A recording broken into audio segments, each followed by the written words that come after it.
번째 시간입니다. 이제 갈등을 처리하는 방법.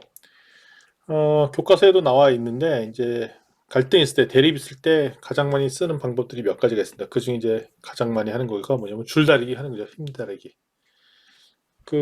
지금이 스토브 리그잖아요. 프로야구로 따지면. 프로야구 따지면 스토브 리그 때 가장 많이 하는 것이 뭐냐면, 그, 선수들 간에 오가는 것. 그, FA 선수들 영입하고 뭐 그런 얘기를 하는데 오늘까지도 보니까 이제 영입 안 된, 확정이 안 된 사람이 있죠. 뭐 롯데로 따지면 뭐 이대호 선수 뭐 이런 분들이 이제 확정이 안 되는데 지금까지 보니까 이제 막판까지 이제 줄다리기 하죠. 금액을 정해놓고 줄다리기 하는데 이게 누가 더 버티느냐가 승자다 뭐 이런 얘기를 하는 거고 두 번째 강요.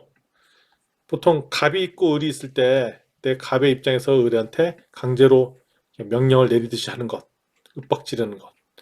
그러니까 어떻게 보면 이 형태가 제일 많은 것 같아요.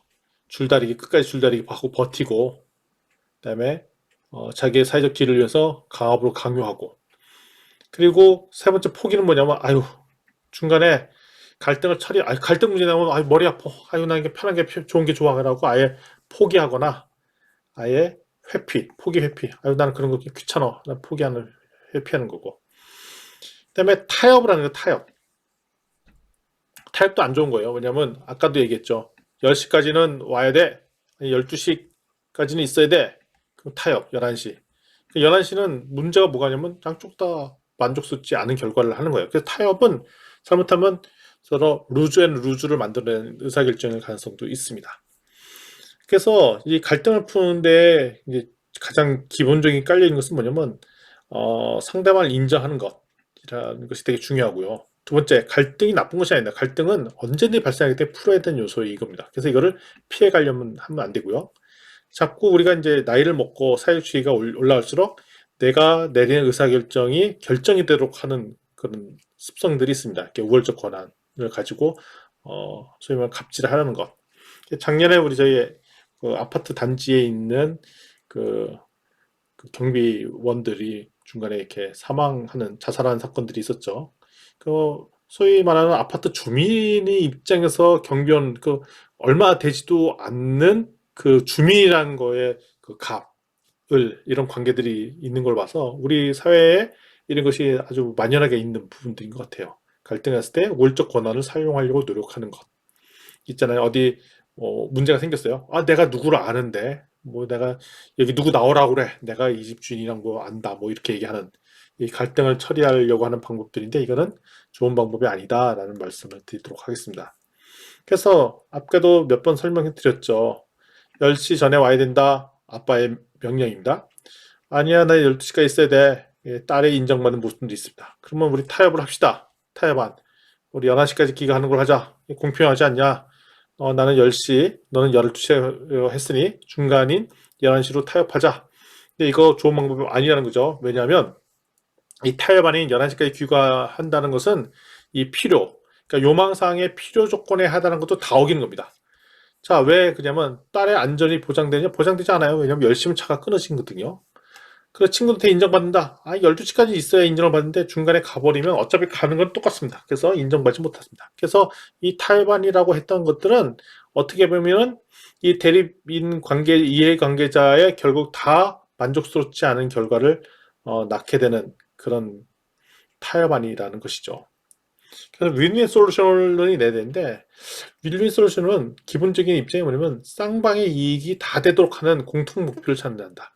왜냐하면 아빠의 입장이나 딸의 입장에 공통 분모가 있습니다. 행복한 가정 생활을 하는 게 목표잖아요. 그러니까 이거를 하기 위해서 그다음에 이게 나왔던 게 뭐냐면 딸의 안전을 보장하고 행복한 가정 생활을 위해서 딸은 친구들한테 인정받는 게 중요하잖아요. 그러니까 이런 전제를 가지고 대안을 만들어 나가는 게 윈윈 솔루션이라는 겁니다. 공통 목표를 찾는 것. 여기서부터는 이제 창의적 아이디에이션이 필요하죠. 아이디어를 뽑는 것. 그래서 대등한 입장이라면 오히려 갈등이 좋은 입장이 됩니다. 왜냐하면 상대방의 입장을 이해해서 더 깊은 문제의 깊이, 이해도, 대안들을 만들 수 있거든요. 그래서 어떻게 보면 이 갈등이 나의 지경을 넓히는데 계기가 되겠고요. 더 나은 상태로 나가는 좋은 계기가 됩니다. 그래서 이걸 누가 왜 어떻게 다투었는지 살펴보는 것입니다. 그래서 한 사람이 이기고 지고 또 다른 사람이 지고 이기는 게임을 하지도 말고, 그 다음에 결국 이것은 다 루즈 앤 루즈 게임이니 둘 다 득이 되는 방향으로 설계를 해보자 라는 것이 이제 TOCF의 TOC 싱킹 프로세스의 이제 구름에 해당하는 것입니다. 이걸 하려면 이제 첫 번째 뭘 알아야 되냐면 가정을 알아야 됩니다. 그러니까 주장이 있고 주장이 했던 이유가 있습니다. 근데 그때 전제로 깔고 있는 가정이 있습니다. 그러니까 내가 이렇게 주장했던 거에 근거가 있습니다. 근거. 이 근거를 알면 오히려 그 근거를 해결해 줌으로써 대안을 만들 수 있다는 것이죠. 이것은 이 근거가 뭐냐면 그동안 해왔던 습관일 수도 있고 내가 이끈 신념, 지식, 경험, 정부 정책, 규칙, 관습 등인데 이거를 잘 연구해 보면은 대안을 만들어낼 수 있다는 것입니다. 상당수 많은 가정은 우리 행동을 결정하기도 하고 또 잘못 만들어진 가정은 또 논리성이 약한 주장이나 행동을 합니다. 저 사람이 어떤 얘기나 주장을 합니다. 근데 알고 봤더니 그 근거가 틀렸어요. 잘못된 가정에서 우리가 항상 모든 행동을 할 때, 의사를 할 때 팩트 체크가 정확할 수는 없거든요. 잘못된 신념이나 잘못된 지식, 잘못된 경험을 기반으로 이것이 옳다고 주장할 가능성이 있습니다. 그래서 그 사람이 주장했을 때 그가 전제로 깔고 있는 가정이 무엇인지를 분석하는 것이 되게 중요하겠고요. 그래서 대안을 만들고 새로운 변화를 만들 때 이런 잘못된 가정들이 무엇이 있는지를 까는 것들이 되게 중요합니다. 따라서 가정은 화살표 사이의 관계에서 표현을 해줍니다. 우리 A와 B 사이 또는 A와 C 사이에 또 근거를 만들어주고요. 우리 D와 D 프레임까지 갈등이 있었잖아요. 그러면 D의 이유가 B였고 D 프레임의 이유가 C였는데 이 사이에 존재하는 좀 그 가정들을 찾아내는 작업을 하는 것입니다. 예를 들어서 한번 해보도록 하겠습니다. 자, 딸은 10시에는 귀가하길 원합니다. 그 이유는 딸의 안전의 보장 때문에 그렇습니다. 그래서 딸의 안전이 보장하기 위해서는 딸은 10시까지 귀가해야 된다라고 주장했습니다. 그러면 이거가 깔리고 있는 가정이 있습니다. 첫 번째 가정. 10시 이후에는 교통편이 없잖아. 그리고 밤늦게 다니면 딸이 혼자 다니는 건 위험하다나 라는 것입니다. 그러니까 이거는 뭐냐면 이 지역이 어딘지 모르겠지만 10시 이후에 교통편이 없다는 거는 팩트가 확인돼야 된다는 얘기인 거고 그쪽 지역에 밤늦게 다니는 것이 진짜 위험하거나 이런다는 것이 입증이 돼야 이 말이 맞는 건데 10시 이후에 교통편이 있으면 이거 말은 깨지는 거고 그다음에 밤늦게 딸이 돌아다니는 거가 그렇게 위험하지 않은 지역이 있다면 이것도 사실 문제가 있는 가정이라는 것이죠. 그래서 딸의 안전이 보장해서 10시 전에 귀가해야 된다고 주장했을 때는 이 전제력 깔고 있는 이 가정이 맞는지 팩트 체크 그리고 만약에 이 가정들이 맞다면 여기 있는 이 가정의 문제를 해결해 줄 때 대안이 나올 수 있다는 것입니다. 그래서 자세히 보니까 아하 이 아빠가 10시 전까지 귀가하라는 이유가 이런 두 가지 가정 때문에 10시 이후에 교통편이 없고 딸 혼자 다니는 것이 위험하기 때문에 이랬구나라는 것을 알게 되었다면 이런 얘기를 할 수 있는 거죠. 10시에 교통편이 없어? 그러면 해결책 중에 하나가 이런 겁니다. 아빠가 딸을 태우러 가겠다라고 주장하는 거죠. 딸을 태우러 가겠다라고 주장하는 겁니다. 딸을 태우러 가서 이제 그러면 자연스럽게 이 가정이 깨어지게 되는 거죠. 교통편이 없죠. 대중교통은 없지만 아빠가 대신 데리러 가봐. 그러면 딸의 안정도 보장되고 행복한 가정생활을 하게 되고 딸은 12시까지 파티 참석하는 것도 문제가 안 되고 따라서 친구들한테 인정도 받으며 딸의 안정도 보장한 대안이 뭐였냐? 아빠가 딸을 태우러 가는 이런 대안을 만들어낼 수 있다는 것입니다. 이건 뭐 생각해보면 흔히 쉽게 내올 수 있는 답인데 이런 것들 깊이 따져보지 않고 의사결정 내릴 때는 문제가 있다는 얘기를 하는 거죠. 따라서 예를 들면 가정이 이렇게 만들 수 있습니다. 10시 이후에는 교통편이 없다. 뭐 대안을 여러 개 만들겠죠. 아빠가 태우러 가든지 콜택시를 이용하는 방법도 있을 수 있겠고요. 만약에 가정 중에 하나가 밤늦게 딸이 혼자 다니는 건 위험하다라는 가정이 있다. 이거를 깨고 싶어요. 해결책. 그러면 사설 경호원한테 딸을 경호하게 한다든지 아니면 딸에게 호신술을 배우기 위해서 위험을 분산시키는 요인들도 만들 수 있겠죠. 같은 동네 친구가 파티에 참가하지 않는다. 왜냐하면 친구랑 같이 올 수 있다면 우리 옆집에 친구랑 같이 간다. 그럼 그 친구랑 가면 덜 위험할 거 아닙니까? 그러면 예를 들면 같은 동네에 신뢰할 수 있는 친구가 그 파티에 참석할 수 있도록 자리를 연결해 준다든지 이렇게 할 수도 있겠죠. 아니면 가정이 있습니다. 파티가 끝나고서 반드시 다른 집에 와야 된다. 그럴 때는 이거에 대해서 이 가정을 깰 수 있다면 파티가 열리는 집주인한테 부탁해서 딸을 하루만 재워달라고 부탁한다든지 아니면 파티장 가까운데 호텔을 예약해서 거기서 자도록 유도한다든지 그리고 파티가 우리 집에서 열리지 않는다 가정을 깬다면 아니 차라리 파티 장소로 바꿔서 우리 집이나 아니면 우리 지역에 있는 다른 곳으로 연결해서 우리 애가 쉽게 올 수 있도록 연결할 수도 있겠다는 것입니다. 자, 이것이 바로 해결안들을 깨는데 그냥 해결안들을 무턱대로 내는 것이 아니라 이 가정을 전제로 해서 해결할 예된다는 겁니다. 보통 문제 해결 과정에는 미팅 자리 가보면 충분한 팩트 체크나 분석 안 된 상태에서 그냥 대안부터 막 얘기하시는 분 있습니다. 그 기관의 기관장이라든지 컨설턴트 이런 분들이 이런 오류를 잘 빠져요. 이 지역의 문제, 이 지역의 사람들이 하고 있는 주장, 이 어떤 가정들을 전제로 깔고 있는지 없이 내 경험과 지식에서 그냥 대안들을 막 아이디어를 막 냅니다.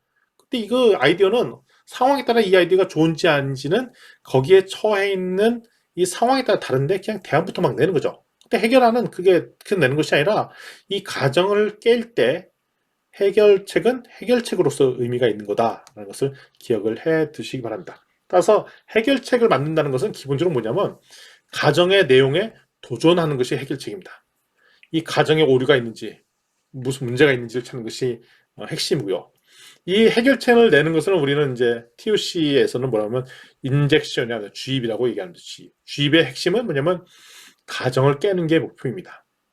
이 가정을 깨기 위해서 하는 것이 우리가 아이디에이션이죠. 우리가 액션 러닝 하다 보면 뭐 창의적 아이디에이션 발산을 막 하잖아요. 이때도 사실 어떨 때면 그냥 아이디어를 막 낼 때가 있어요.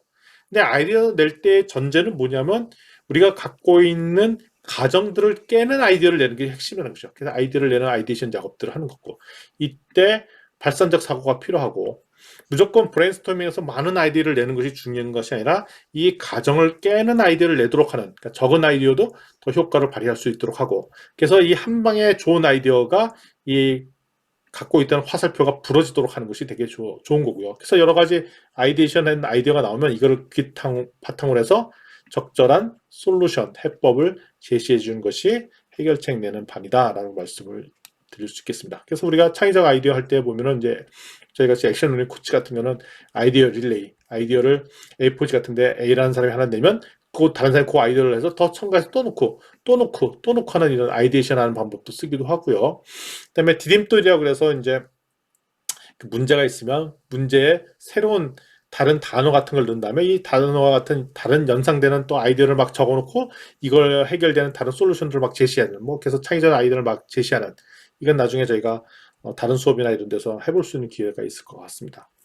그리고 이제 시각 자극법 그래서 뭐 이런 그 특정 그림을 보고 그림을 형상해서 그 아이디어를 낸다든지 제가 이제 보통 이제 사진 같은 거 보여주면서 이 사진을 기반으로 해서 생각나는 이미지를 얘기해보라 이런 것들을 많이 하잖아요. 이거 다 이거 시각을 통해서 자극하기 위해서 하는 방법들입니다. 그래서 창의적으로 아이디에이션하는 기법들은 되게 많은데 이때 주의사항은 무조건 창의적 아이디어를 내는 것이 중요한 것이 아니라 무엇을 위한 창의적 아이디어를 내야 된다?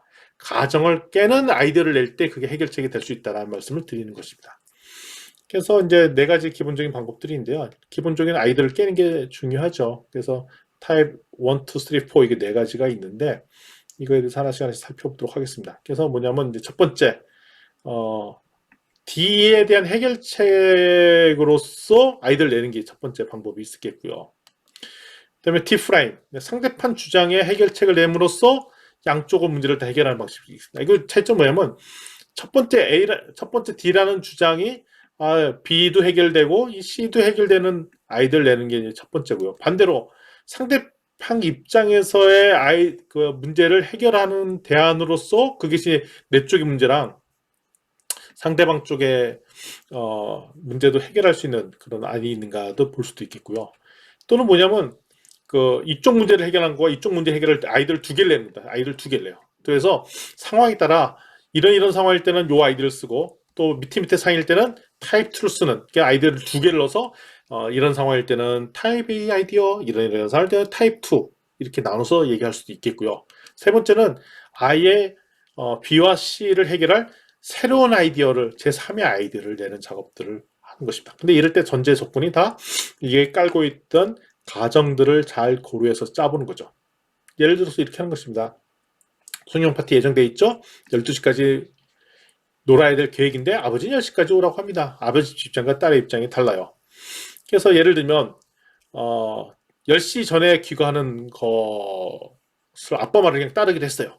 근데 문제가 뭐냐면 그 친구한테 인정받는 게 문제잖아요. 그러니까 친구한테 인정받는 것이 문제니까 그 문제를 해결할 아이디어를 주는 거죠. 10시까지 귀가는 하는 대신 그 전에 친구들한테는 별도의 선물을 가지고 준비해서 파티장에 가서 주는 거예요. 선물을 미리.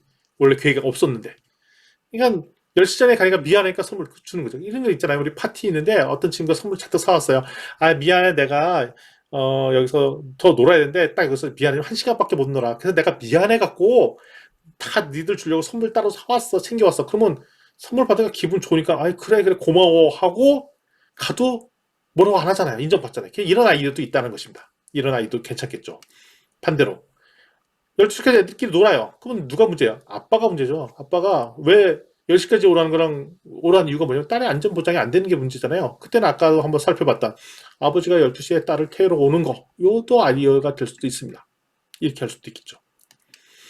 또 이런 보장이 있습니다. 어떤 상황 조건에서 아빠가 12시에 만약에 태우러 올 수 없을 때가 있습니다. 뭐 출장을 갔다든지 아니 아빠가 차가 없어요. 그러면 어떻게 아빠가 애를 태우러 갈 수 있는 형편이 안 돼요. 그러면 이때는 선물을 준비하고 친구애들 줄 선물 준비하고 아빠가 딸을 태우러 올 때는 12시에 딸을 태우러 온다. 이 두 가지 아이들을 다 생각해서 상황에 따라 선택해서 쓴다. 뭐 이렇게 아이디어를 내는 것이 더 발전적이겠죠. 근데 이거를 봤을 때 아예 새로운 아이디어를 낼 수가 있습니다. 어떤 아이냐면 미리 친구들한테 나는 귀가 시간 규칙에 무조건 10시야. 그걸 미리미리 다 알려주는 거예요. 그래서 아이들 친구들이 송년 파티를 디자인할 때 얘를 배려해서 항상 10시 전에 끝날 수 있도록 설계하도록 만들어 버린 겁니다. 이것도 아이디어이겠죠. 따라서 타입 1, 2, 3, 4 네 가지가 있죠. 어느 것이 다 좋습니다. 좋은데 기본적으로 그냥 막 아이디어를 낸 게 아니라 앞에 주장에 그 근거가 되는 이유를 살펴보면서 이런 아이디어를 냈다라는 것을 잊어서는 안 되시겠습니다. 자, 아까 저희 집 이사가는 문제를 한번 살펴봤죠. 제가 한번 읽어보겠습니다. 저희는 화목하게 살기 위해서 5인 가족이 여유 있는 공간에 살기를 원합니다.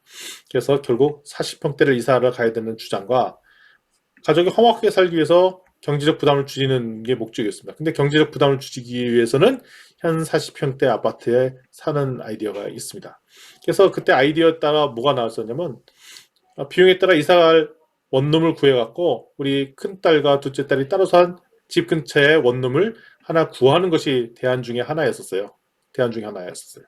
그런데 이거 아이디어 하나랑 또 하나 아이디어는 뭐냐면 그러지 말고 이걸 전체 무너뜨릴 큰애가 이제 한국에 왔으니까 큰애한테는 별도로 일자리를 구하해서 수입원을 더 만들어주고 40평대를 이사하는 요 방안을 채택을 아이디어를 잡아봤습니다. 결론적으로 말씀드리면 어떻게 되냐 40평대로 이사로 가고 저희 큰애는 지금 온라인 수업 들으면서 일자리를 구했어요. 그래서 아파트로 더 큰 아파트를 이어가고 큰애는 일을 하면서 수입원이 늘어서 그래서 이 문제를 풀었다라고 말씀을 드리도록 하겠습니다. 자, 이제 저희가 이제 팀원으로 다시 워크샵을 해야 될 상황인데요. 워크샵은 이번에는 기간을 길게 이제 한 30분 정도 드리려고 합니다. 이 이성계 위화도 회구 문제랑 여러 가지 워크샵 좀 이따 하고요. 먼저 요 예제 하나 더 얘기해 보도록 하겠습니다. 자, 중학교 국사책에 나오는 거예요. 교과서 114페이지에 있는 건데 아주 좋은 샘플 예제입니다. 원어멸망시킨 명과 고려는 처음에는 우호관계를 유지하였다. 그러나 명이 천령 이북의 고려 영토를 그들에게 넘겨줄 것을 요구하면서 두 나라의 관계는 크게 악화되었다. 고려는 이를 거부하고 나아가 명이 차지한 요동 지역까지 수복하려 하였다. 오만의 고려 군사를 이끌고 요동으로 향해 출정한 이성계는 압록강의 위화도에서 군사를 올려 개경을 점령하고 우왕을 폐위하였으며 요동 정도를 주도한 최영을 제거하였다. 이를 위화도 회군이라고 한다. 1838년도에 있었던 일입니다. 그 다음에 명의 위해령 설치가 됐죠. 원이 쌍성 총관부를 두어 지배하였던 천령 이북 지역에 대한 지배권을 명이 주장한 것이다. 라는 이 이야기가 있습니다.